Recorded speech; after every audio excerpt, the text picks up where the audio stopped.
Good morning. So I'm going to start a little bit early here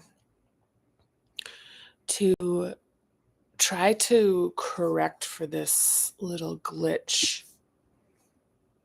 that we've been having with getting the Prezi to sync up with the YouTube.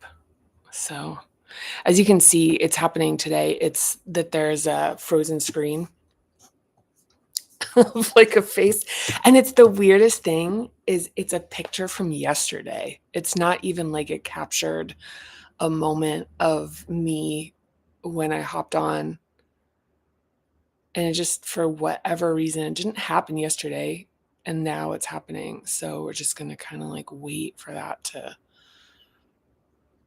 sink in. I don't know if it's hard to tell when it happens actually, because I think it stays in this locked screen here. But either way, it really helped me yesterday I mentioned this, it really helped me to log in to the live just a couple minutes before 8 to just like get comfortable, because I was finding that I was scrambling to get started. And then I was because I wake up early to get going on this, and then and I'm still prepping and creating stuff, and still working on oh, here we go. See, how long did it take? I'm just going to look at the thing. It just hopped in. It took 2 minutes. So I think the prep time was worth worth the investment. It's 8 o'clock now. But yeah, so I just noticed that this breathless quality when like I hop on and I jump right in. So I don't know. I don't know if I need to do 2 minutes of being here every day, but before we start. But hi, greetings, good morning. I'm welcoming you. Welcome you to the Parinama practice space. This is the creation of this, and the idea behind the creation of the Parinama practice was to create a place where we build a consistent practice around this methodology of uniting our reflexes, our emotions, and our cognition, aka, I guess, one way it's the nervous system. And so for today, the topic that we are going to discuss is we're going to talk about boundaries. And for those of you following along in the book, I think it's page 24 through 6. But we're going to read a little bit, because today the purpose of this session, and this is also part of why Parinama Practice Space exists, is that the book itself is a textbook, and it's incredibly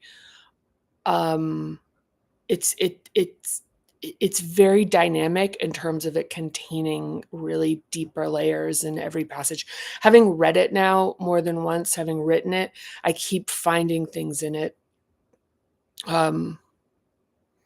that reveal deeper layers of this like this process and this methodology. So I wanted to create this time in this space where I take bite-sized pieces of this, where we sequentially build on what Parinama is, and we build a practice together. As if you see, I read the book cover to cover, but those are not, that was more like watching a process unfold versus what I think is is accessible. So the idea is that this is accessible. So I'm Katie Bickford. I wrote, co-created and wrote the book, co-created and founded Parinama Method. So my background is I used to be an executive. I built teams. I built teams all over the world. I built teams in the United States, and I also have done decades of exploration and work and study in all sorts of other sort of alternate, I guess we'll call it like alternative. I don't think it's really that alternative anymore, but I've been a yoga teacher, learned meditation, kriya, breath work, all that kind of stuff. Lived in Bali and India and other places. So anyhow, so let's get into it.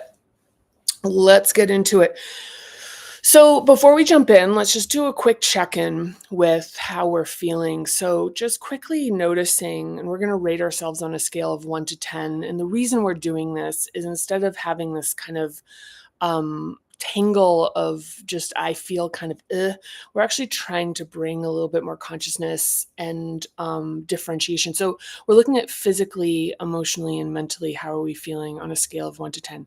So physically, just check in how you're feeling, how your body feels, just without judgment, without having to change it. Just show, just kind of like anyone that you would love, just be like, how are you doing? And it's like, yeah, you just want to hear back. You're not going to try to fix it. You just care. Emotion, like, how do you feel emotionally?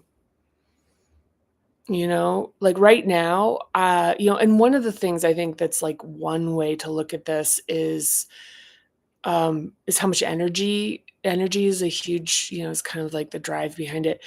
So, right now I would probably give myself like a 8 or a 9 emotionally. I feel pretty good. I'm pretty clear. I'm pretty upbeat. I have energy. And then mentally on a scale of 1 to 10. So like ideas and thoughts and solving problems, it's like what kind of, it's like giving yourself a 1 through 10 on that. And right now I feel like very high functioning mentally. So I'd probably give myself like an 8 or a 9 right now. Feel very much ready to take this on. So at the end of this, we'll see how we're doing. So let's just take a breath in, breathe in through the nose and out through the mouth. And so I'm really proud of my new gaining skills in creating Canva graphics and memes.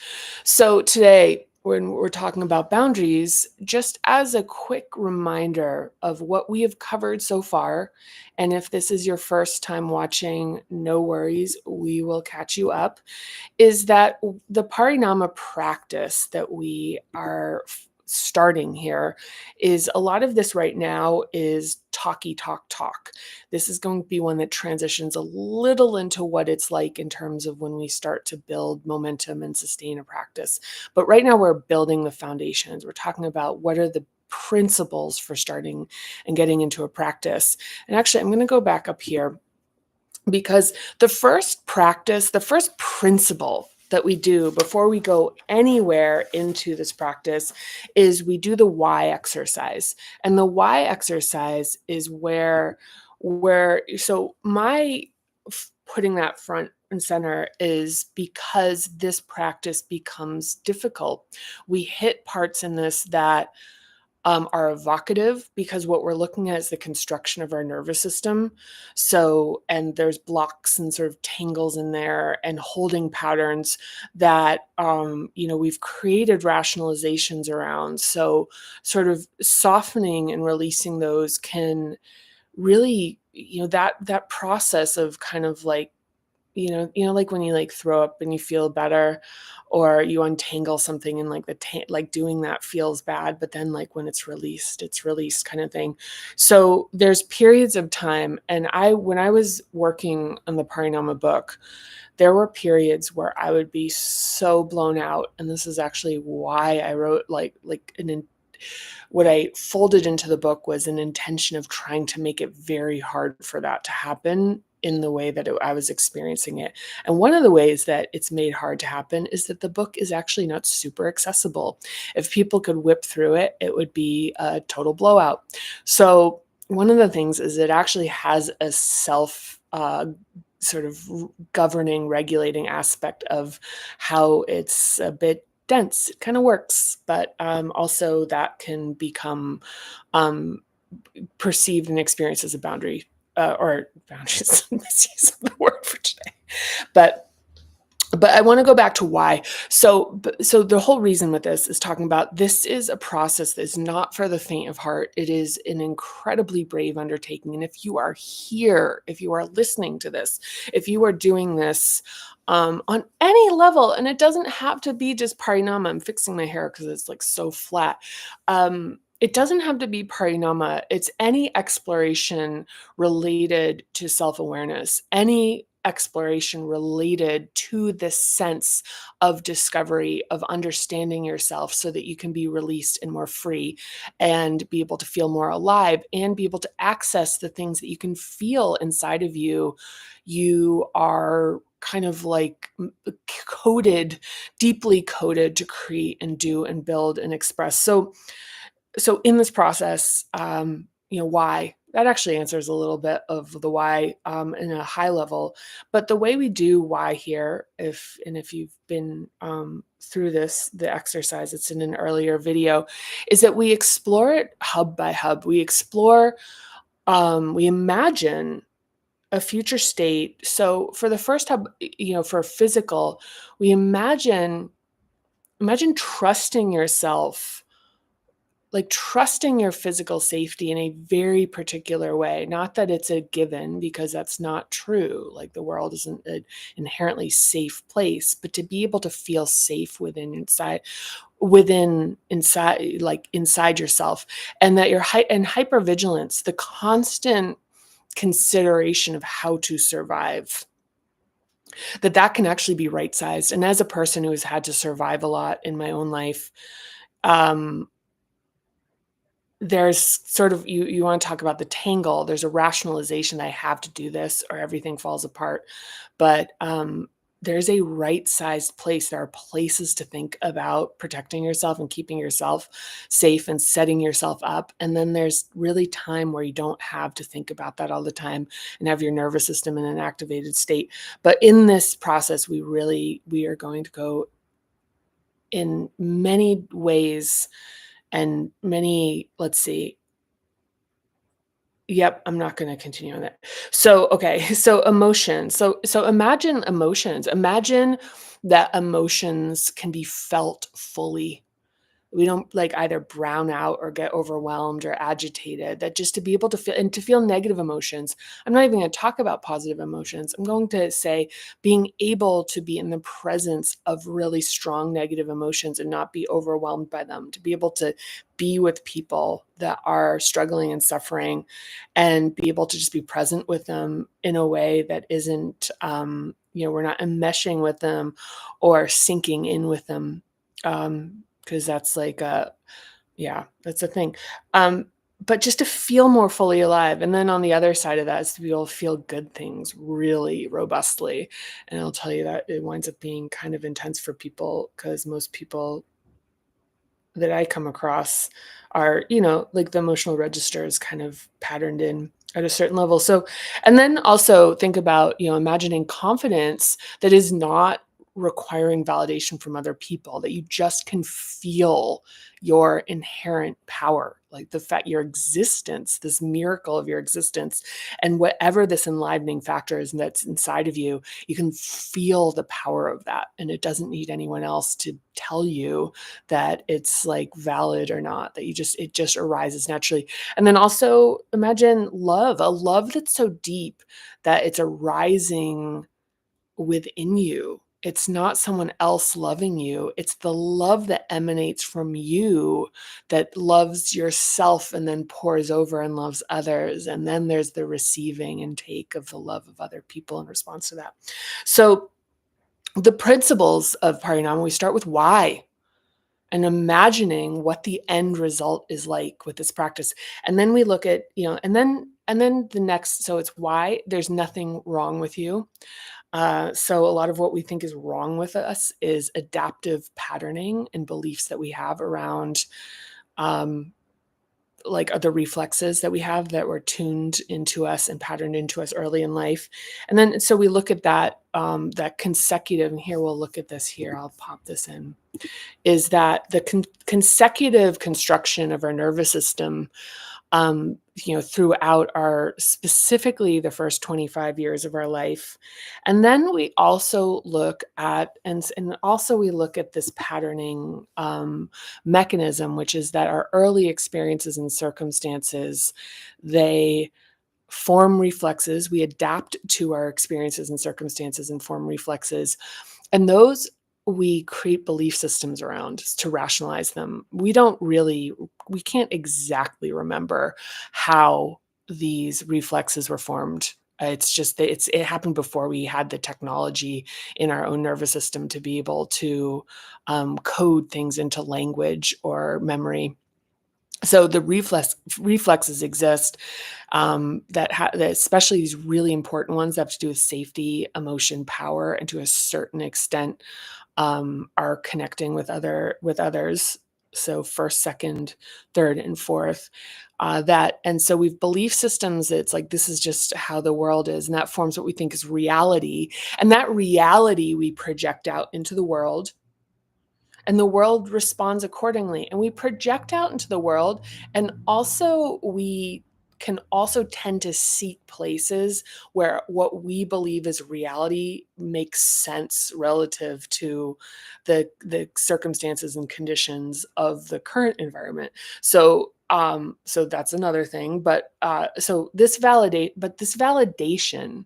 So whether it's like we're seeking familiar conditions and experiences, or we're actually projecting our own ideas and creating them, what this does is this creates the tangle.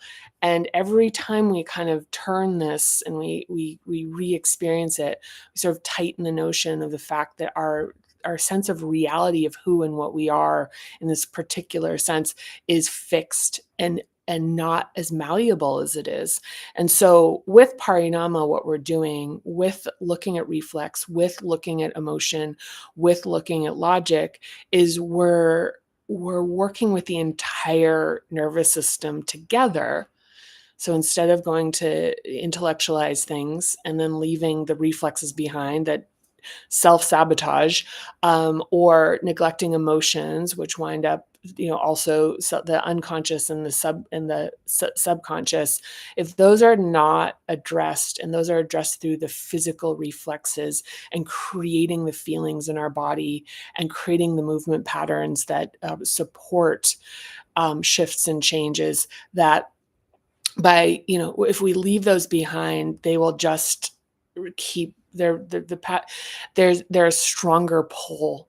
They have more seniority than our cognition, which emerges later in the development of our nervous system. Even though our brain will want to tell us otherwise, it is not the most advanced part of our nervous system. So anyway, today we are going to talk about boundaries. So in an earlier session, we talked about nervous system regulation. And I refer to this as a budget, because what we tend to this goes along with there's nothing wrong with you notion, is that the energetic budget, and the fact that we have one, you don't have unlimited energy, and also the different facets of the type of energy and boundaries we have, which we'll explore today. We don't have an infinity here. We spend, and if we're not aware of the fact that there's a budget, and there's different categories within our budget related to each hub, then we overspend. And when we're overspent, there's a humongous tendency to believe that this is some type of evidence of our shortfall, or some lack of morality, or lack of character, or something, fill in the blank there. That really, very common that people will say, or think that this is, that when they run out of budget and they become short-tempered, or dissociative, that it's like, well, this is the real me. And this is where the patterning comes in, is believing that is like, this is the real me. Now you're like, if people knew this part of me, then, they'd know, like, this is the part that is, can't be known. And also it's like, this is I walk around carrying the secret that, that by and large, what the secret is that you're a person that when your budgets are overspent, you actually behave in a way that's extraordinarily human. So let's just go quickly over this, and then we're going to talk about boundaries. So, when you are operating in your budget, it's like you feel like anything that comes your way, you can manage. It's kind of the example I use is like you spill a glass of, milk is a classic thing. And if, when you're totally regulated and within budget, you're like, oh, shoot, and you go clean it up. But if you are overspent, we're talking about that can be like super like it's like not this, and it can lead to either like some explosive reaction or overwhelm, or not, like just something that's kind of like the sort of like uncool expression. It's also uncool, by the way. I think that's one of the things, like cool people are, and also like diplomatic and aristocratic people tend to behave in a way that is where they're in their emotional budget. And I will also mention that, like as a notion of aristocracy, one of the reasons that you could more likely be able to stay regulated and controlled is that a lot of your basic needs and a lot of other things, like basically being fawned over and cared for, like that you're not being spent out, but also that there can be a reduction in capacity. But so I'm kind of making up a story here that's not necessary. So just a high level overview is like once we start to overspend, dysregulation starts to happen. So you either become agitated or increasingly kind of like frayed, or dysregulation where we begin to disconnect. And this is where we begin to dissociate. So, and if we continue to be overstimulated, we're looking at like becoming out of control, angry, overwhelmed, anxious, like, and this can be like, acting out towards people, yelling at a customer service representative, road rage, whatever. And hypo, which is the less commonly discussed, is just becoming spacey, zoned out, numb, or frozen, and super common with people, kind of like zoning into a phone or whatever. And it's not that these things are bad. It's just, we're not going to get into that today. So the budget, yeah, it's not that these things are bad. That's the whole point here. It's not that these things are bad. So we're not going to talk about that today, except it's exactly what we're talking about. So how to manage the budget. So for today, what we're going to talk about is two components, which are awareness of the existence of specifically boundaries. So if we look here, boundaries. So containing, like not only containing what we're spending, but also monitoring what comes in. So there's a lot of talk about what a boundary is, but it's expenditure. It's like intake and outtake. So it's like, what is your parameter? And so what we're doing today is we're going to talk about awareness of the boundaries. And actually, I'm going to go one more time in here. We're talking about awareness of the boundaries. And then we're also in the exercise component of this, we're going to talk about planning ahead. So boundaries, what are they? So before we get into this, I'm going to talk a little bit about, I'm going to do a little bit of reading from the book. And so I'm doing some excerpts, and the excerpts, when I was reading it this morning, I was realizing it's like, okay, there's pieces of this that you can really get a good insight off of.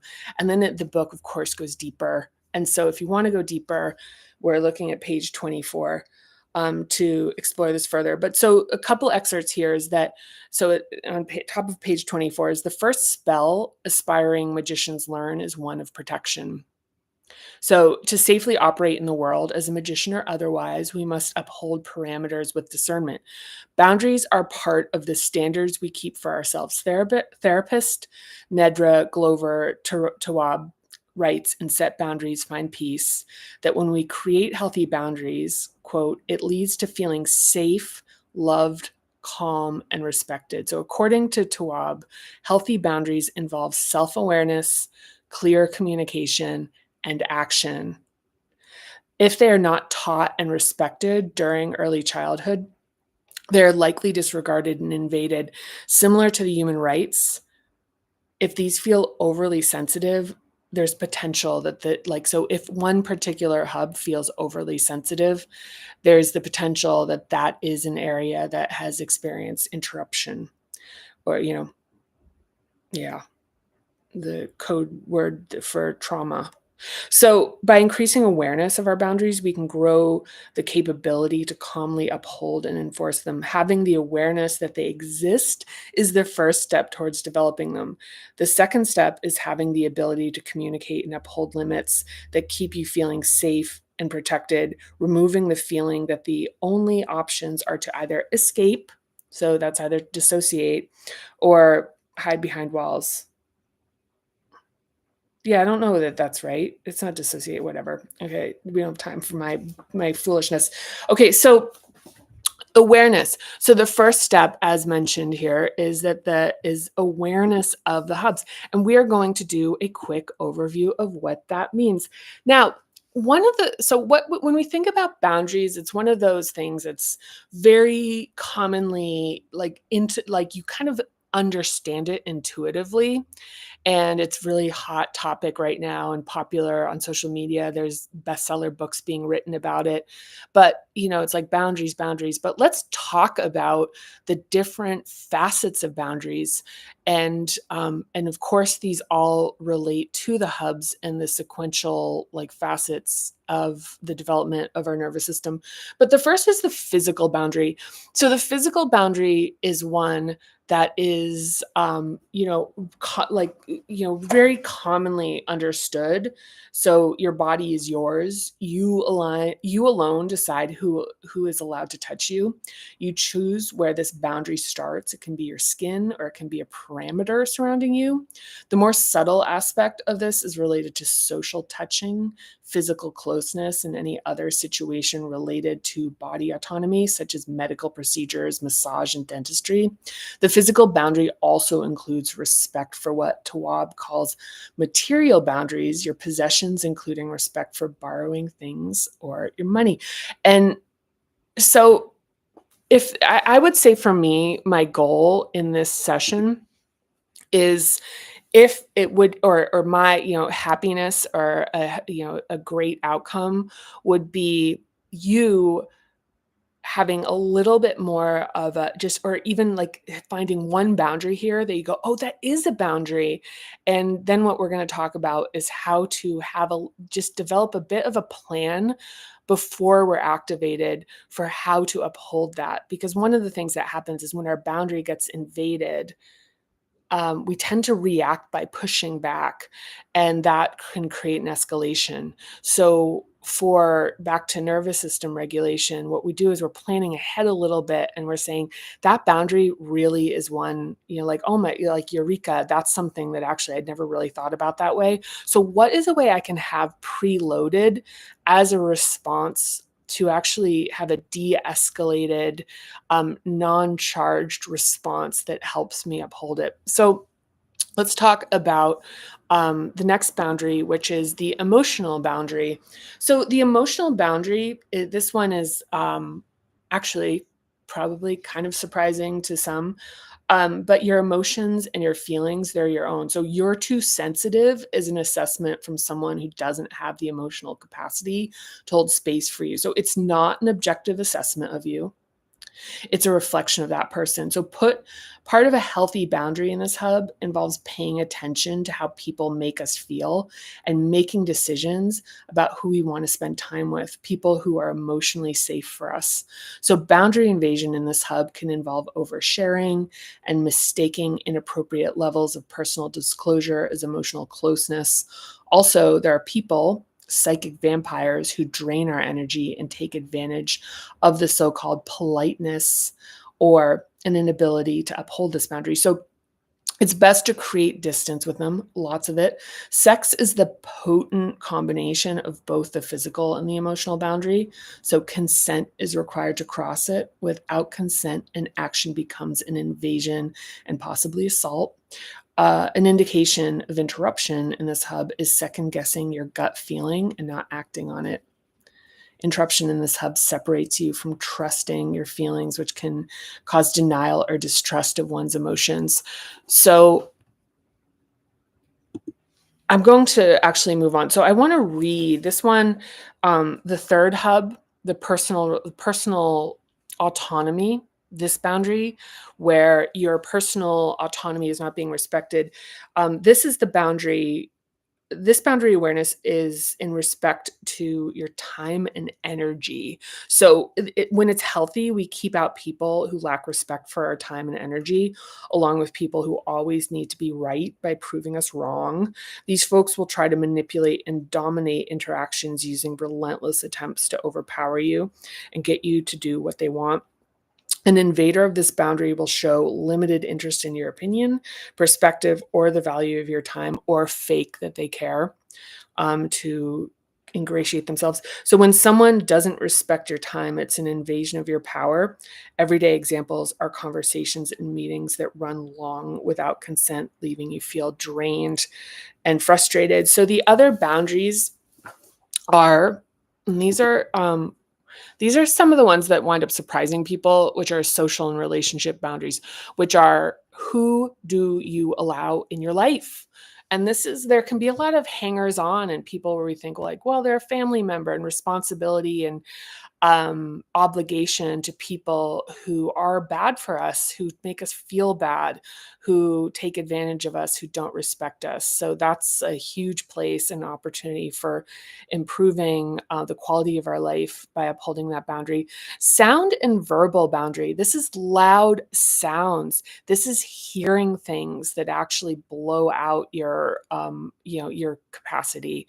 So hearing terrible things, hearing like loud noises, unpleasant sounds, that is an expenditure of boundary energy. Also visual, it's seeing things that are disturbing, distressing, disgusting, things that are, that are upsetting. And this is, and so being like upholding that as a boundary, to see an image, and even the visual boundary where we get into being indoctrinated by images and media and marketing that make us feel bad about ourselves.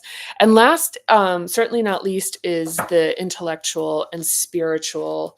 And so, this boundary, it can involve, so I'll just read this quick thing. People have the right to their beliefs, and when those beliefs are disregarded, disrespected, or undermined, this boundary is being invaded. An inconvenient truth for some folks is that all individuals have their own perspective, and imposing one over another's is a second hub boundary invasion. And so and of course, this goes deeper if you want to read in the book, once again, 24 through 26. So another aspect of seventh hub boundary is containment of thoughts, which when agitated can act like a snow globe and appear to take up as much space as they're given. So boundary enforcement requires noticing repetitive thought or worry and doing the challenging work of evaluating and addressing the fixation. So in closing today, let's see, do we have anything else? No, that is it for today. In closing, so now, if you are feeling, if there's a boundary that stands out to you where you're like, that's a big one, my time, people don't respect my time, is take some time today to do the work on this. Like Google it, like chat GBT it. It's like how to handle like people who are invading my time. What are things I can say? How can I plan ahead? Physical boundary. What's the thing I can say, that it's like, Yeah, and so we won't go through it today, but this is something where you can do a little bit of journaling and work to process this and think through it and do some research, do a little Googling, do a little YouTubing, whatever, and think, okay, what is the boundary right now that is causing the most drain for me? And do a little bit of just exploration of like, okay, so before it gets invaded next time, I want to have something that's regulated, calm, and collected as far as how to respond to that particular person or that particular situation when it happens. So that is the takeaway. The takeaway is that is the exercise. And please share with me anything that you would like to about which boundary stands out to you.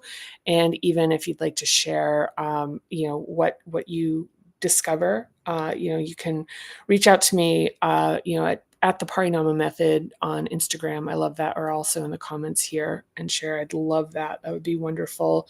Look forward to the day that this is more interactive and I'm not just talking to myself. So I guess as a continuation, so this is the final session for this week. So as a continuation for a recommendation, I'm going to continue recommending Frownies, and a shout out to Rachel on this one. This week is Frownies week, and been loving the ride. And big thanks, big ups to Rachel. Maybe she'll put her coupon code in the comments for today. But anyway, I just want to thank you for coming along. I appreciate you so much. And I can't wait until next week. If you have any suggestions for topics that you would like to cover, you'd like to see brought forward sooner rather than later, please let me know. I would love to be responsive to what is on your mind. If you have any comments about things that you believe I could be doing better, or that would be serving your process better, or just even ideas that you think would be cool, I love hearing those too. So please share them in whatever capacity you're comfortable with. I don't mind anything being open in the comments, is even criticism, no problems with that.